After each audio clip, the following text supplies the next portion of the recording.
আসসালামু আলাইকুম, আমি সুমাইয়া আফরিন। আজকে আমি আপনাদের শেখাবো আপনাদের বাচ্চাদেরকে কিভাবে সঠিক উপায়ে ABCD লেখা শিখাবেন। তো আমি আজকে ক্যাপিটাল লেটার লিখব A থেকে F পর্যন্ত।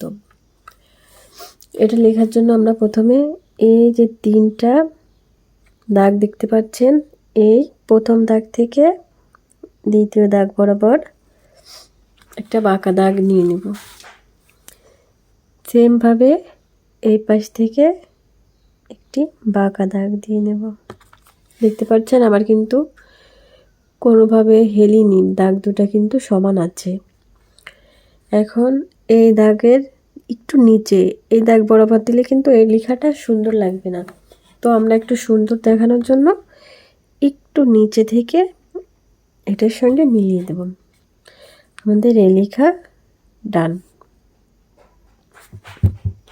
এখন বি লিখব।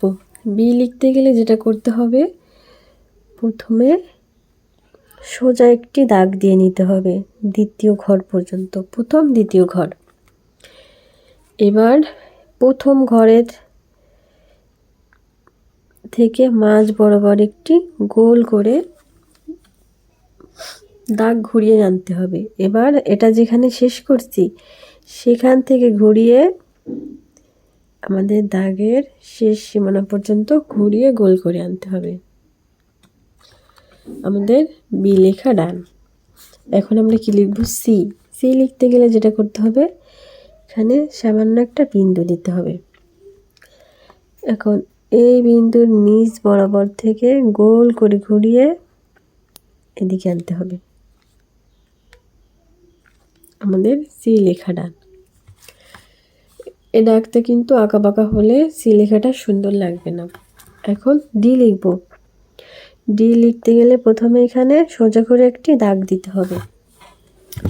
এগুলো কিন্তু একটা দুইটা ঘর জুড়েই হবে।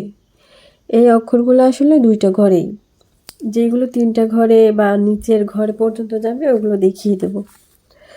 ডি লিখতে গেলে প্রথমে এই বিন্দু থেকে গোল করে ঘুরিয়ে নিচের বিন্দু পর্যন্ত টেনে নিয়ে আসতে হবে। দেখতে পাচ্ছেন আমার কিন্তু সব দিক থেকে গোলটা সমান আছে। আমার ডি লেখা ডান। এবার ই লিখব। ই লিখতে গেলে সেম প্রসেসে আরেকটি দাগ দিয়ে নিতে হবে। এবার এই দাগের শুরু থেকে একটি দাগ টেনে নিলাম, সেমভাবে আরেকটি দাগ টেনে নিলাম। এটা কিন্তু সমান হবে না, এটা আর লাস্ট এটা সমান হবে, মাঝেরটা একটু সামান্য ছোট দিতে হবে, তাহলে দেখতে সুন্দর লাগবে।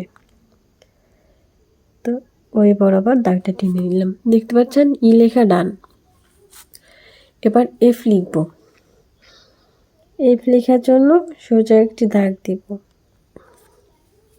ই এফ দাগটা একই হবে।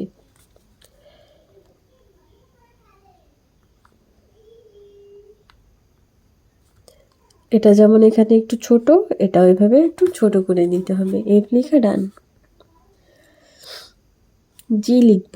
জি লিখতে গেলে এই সি যেভাবে লিখছি সির মতোই গোল করে ঘুরিয়ে আনতে হবে, তাহলে আমরা লিখি।